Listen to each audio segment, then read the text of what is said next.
This is so good. You're gonna love it. You're gonna love me for it. I know it. I don't know why I got this big cup. Like, this mama runs on coffee and pixie dust, and as much as I love my espresso machine, it makes a great coffee.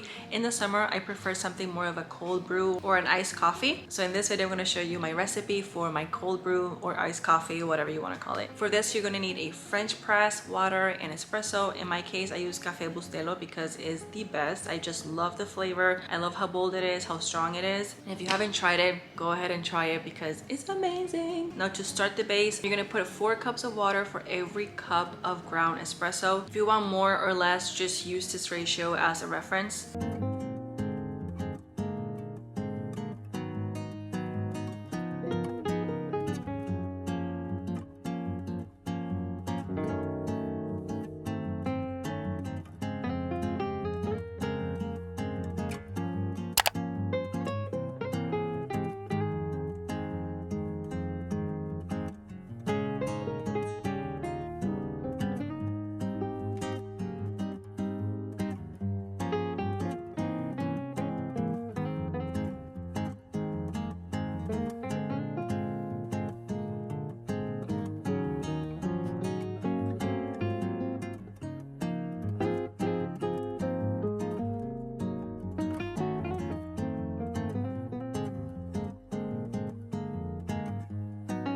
I normally place this overnight. I let it sit for about 12 hours. Sometimes if I do it during the day, I would just wait at least 12 hours for it to be strong enough. And then once it's completed, you are going to use elbow grease to filter the coffee. It's going to be really difficult at first, but you know, it all depends on the type of French press you have. You can actually buy a French press that is really cheap, either at Target, Walmart, even Amazon. Most of them go around $20. You can buy higher ends, but they do the same thing. Pro tip though, if you love to go to Starbucks and rack up points, you can get a free one for 400 points.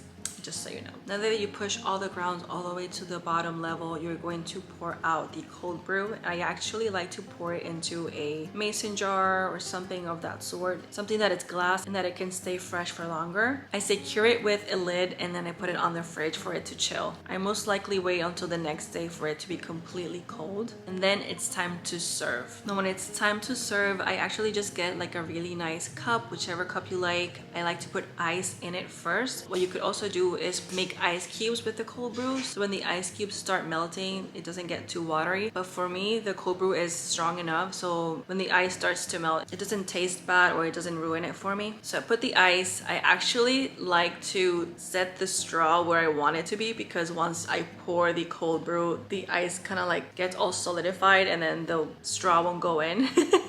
So that's what I do. I put the ice, I put the straw, set the straw first, and then I pour the cold brew. And then after that, I just add a little bit of creamer. I like the Coffee Mate hazelnut creamer. For me, it has enough nutty flavor and sugar content, so I don't have to add anything else. But this is where you can get creative. This is where you can add whichever milk you like. If you want like oat milk, almond milk, if you want regular milk, whatever milk you want, or if you want a creamer, you can add syrups. But as long as you have this strong base, I promise you, you're gonna love that coffee. This is so good.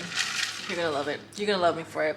I know it. I don't know why I got this big cup. Like, yeah, mi amor. When I started doing this, I actually stopped going to Starbucks. I still do go to Starbucks, but I actually don't go as much for their coffees. I like for the refreshers, frappuccinos, things like that. And now that I have my slushie machine, like, that may change. But I hope you love this recipe. Let me know if you're gonna try it in the comments. Thank you so much for watching, and I'll see you in my next video.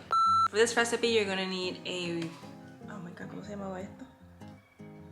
Toda esta semana pensando en que sé cómo se llama esto. French press, Oh, no, no, it's so dark outside. Oh, it's so pretty. Okay. Bellissimo. Jesus Christ, but can